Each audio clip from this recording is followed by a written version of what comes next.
Get on the roof. I ain't never see a big boy get on the roof. I ain't never see a big boy get on the roof. I ain't never see a big boy get on the roof. Big boy ain't getting on the roof. Never see a big boy get on the roof. I ain't never see a big boy get on the roof. I ain't never see a big boy get on the roof. Big boy ain't getting on the roof. I ain't never see a big boy get on the roof. I ain't never see a big boy get on the roof. I ain't never see a big boy get on the roof. I ain't never see a big boy grill on the roof. Never seen a big boy grill on the roof. I ain't never see a big boy grill on the roof. Big boy grilling on the roof. Jack, we're getting old, and it's all about gut health. So, I'm going to make you some gherkins. Anything that's pickled or fermented is good for gut health. A lot of good bacteria in the gut is promoted by eating pickled products and fermented products like sauerkraut and pickled onions and these little fellas, gherkins. So, I'm going to get straight into it and make you a jar of Endtimes farm gherkins. So first things first, Jack, we've got to dry the cucumbers in question. We'll just use a little dish like that. Got to put a bit of salt underneath them, like a bed of salt. Put the gherkins on top, give them a good covering.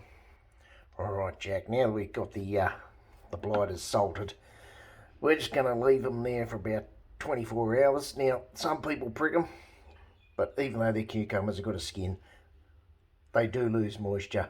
They are porous, so you don't need to prick them. And I think it's better anyway, because when you bite into them, they tend to explode a bit more when you don't prick them. But we'll leave that for 24 hours, then we'll get to the next step.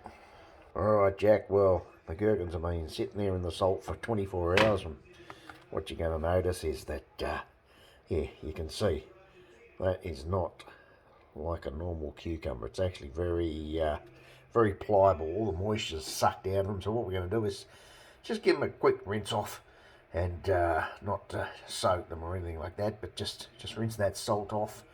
And got a nice clean jar here. We're going to put that in a very low temperature oven to sterilise it. Basically, you're just going to want it so hot that you can barely, you can't hold it in your hand for any more than 1 or 2 seconds. It's quite hot, but you don't want to burn the bloody fingerprints off. You're just trying to sterilise it, so you're going to get it that hot for about 5 or 6 minutes. And the next stage, we're going to get the pickling agent. Alright, Jack, well, we've rinsed off the cucumbers or the gherkins, and gone for a mix of, there's parsley in there, there's some dill. I don't have much dill, so we haven't used that much. We've gone for fresh coriander seeds and dried coriander seeds. I think that'll sort of make up for the lack of dill. And a couple of fennel seeds. We're going to put some pepper in there as well. I call this the 2-cup method. We've got 1 cup of water, 1 cup of vinegar, and we bring that to the boil. And we've got the jar sterilising at the moment. So that'll be nice and hot at the moment. So what we're going to do is take that out, load it up with the pickles, put the herb mix in there, and we'll start boiling the juice. Alright, Jack, we've thrown the gherkins in the jar. We've also thrown a little chilli from the backyard and a couple of onions in the backyard just to bulk it up. Now the juice is on the boil at the moment. Now I've gone for the more Australian style, the 3-3 style of gherkin, or the Fletcher's gherkin, rather than the traditional ones you get like from Poland. You know, the old Polski Agorki, Polski Agorki. Yeah, I think having it a bit sweet is probably more acclimatised to our taste buds, so that's the way we're going. And that's on the boil now. We're going to give that a stir. We'll get it up to a bit more of a boil, and then we're just going to take it off the heat and let it rest for about 5 minutes, and then you tip it in there.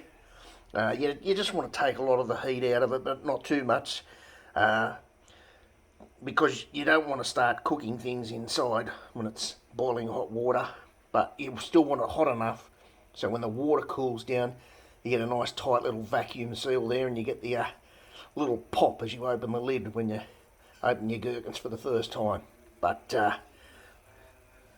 there it is now, ready to go. We'll take that off the heat, and we'll pour it in. Alright Jack, we're ready to pour the juice in now. You still just want a little bit of steam left. When you're taking off the boils, a fair bit of steam keeps coming off, but you just want that little bit of steam left, so when a hot liquid cools down, it contracts, and that's what causes your nice little vacuum seal. Obviously, if you take your radiator cap and water blows out everywhere because it's expanded. So it's all a bit of science. Now, this stuff is to taste, so add a bit of sugar in there, have a bit of a taste before you pour it in, and if it's like how your gherkin should taste, you'll get a feel of if you need more sugar or you need more less sugar. You can always just add a bit more vinegar and a bit more water to the solution to just dilute that sugar down a bit if you do have it too sweet. But I had a bit of a taste of that. That's absolutely perfect, so we're just going to bung that in.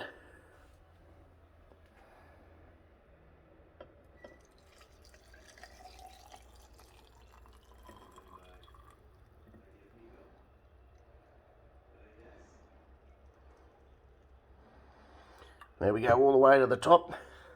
Maximise, make sure there's not much air in there. I'll probably even pour a little bit more in there just to make sure we're right up to the lip and or the meniscus. And put the lid on, and then we put it away for 2 weeks. Alright Jack, well we've got the lid on there. You don't have to do it up too tight because it's the vacuum that'll really clamp that right up for you. And that's it. A jar of Endtime gherkins for Jack, and this stuff's going to be really good for your gut and even better for your sandwiches. So, Endtimes gherkins. You're eating good with the Endtime Chef. I ain't never seen a big boy get on the roof. I ain't never seen a big boy get on the roof. Big boy ain't getting on the roof. Never seen a big boy get on the roof. I ain't never seen a big boy get on the roof. I ain't never seen a big boy get on the roof. Big boy ain't getting on the roof. I ain't never seen a big boy get on the roof. I ain't never seen a big boy get on the roof. I ain't never seen a big boy get on the roof. I ain't never seen a big boy get on the roof. Never seen a big boy get on the roof.